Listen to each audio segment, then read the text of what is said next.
Good Sunday evening to you. It's Mother's Day weekend, and I am sitting here working on a project. Something that I think some of you may find rather interesting.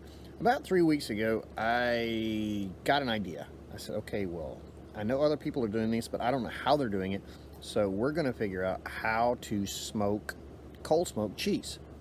And I'm like, okay, there's got to be a way to do this because people are doing it all the time, and people are not just cold smoking cheese, they're cold smoking um, vegetables and other things too. So I was like, okay, well, let's do this. I am going to cold smoke some cheese and we will see what happens. Okay, what I found out was that if you use an indirect heat source or an indirect smoke source with no heat, and you basically have it so that you are getting about 90 degrees to 100 degrees maximum temperature, and you're using a fairly hard cheese, then it works fairly well. I'm trying to figure out where this thing looks. There's my camera over here, I think. So I need to look at that. Love working from an iPad. Not. Would rather use a video camera, but I don't have my video camera with me. So, in a nutshell, I took my cabinet smoker, my big cabinet smoker, and in that cabinet smoker, I took and I put wood chips in the firebox. I did not turn on the propane. So since I didn't turn the propane on, I didn't generate any heat. And since it didn't generate heat, and I used a propane torch to just light my chips off, I moistened some wood chips and let them get thing.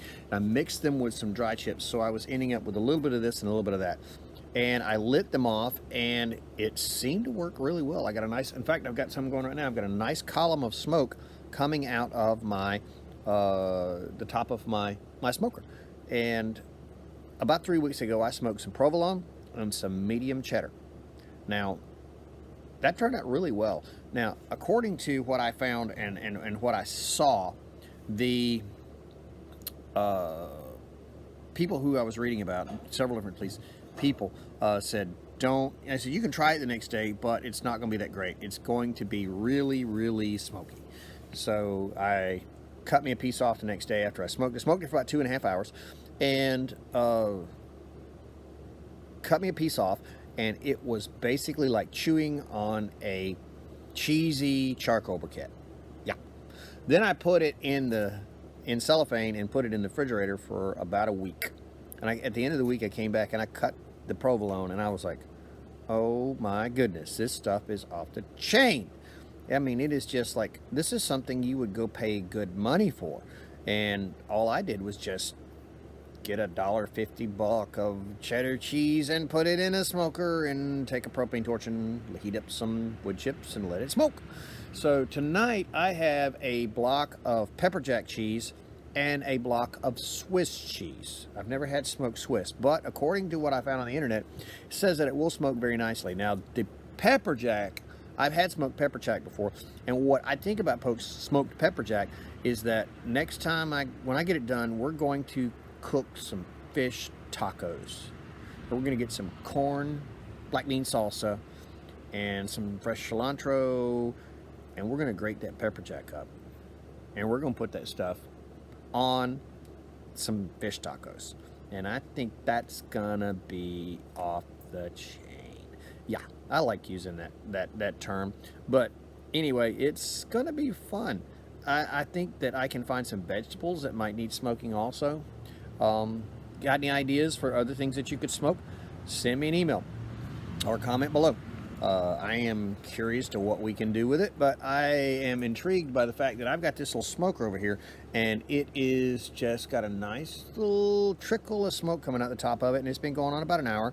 I'm gonna let it smoke for about 2.5 hours, and then I'm gonna pull it off, and we're gonna see what it looks like. When I did the provolone, now the cheddar turned a brighter or different kind of shade of orange, yellow, but the provolone started out as white, and then when it came out, it was sort of a pale yellow, so you could tell there was a change in the color of the cheese. So that's what I'm looking for.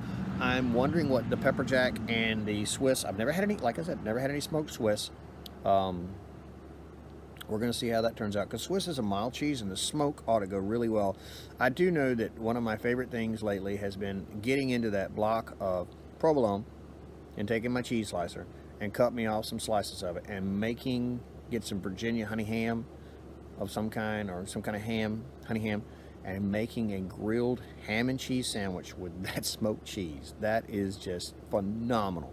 It's like you could go to a restaurant and pay good money for that. I mean, it's really, really good. So I'll keep y'all posted on what I find out, excuse me, about the smoked cheese.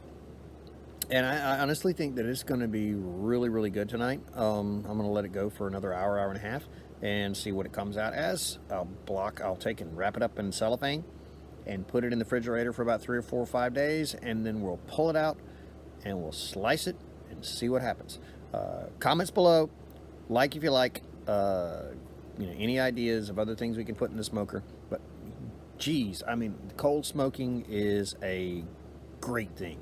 I mean, it just imparts all of that wonderful smoke flavor without, you're doing things that, a crisp vegetable or a piece of cheese that normally under heat would, change texture.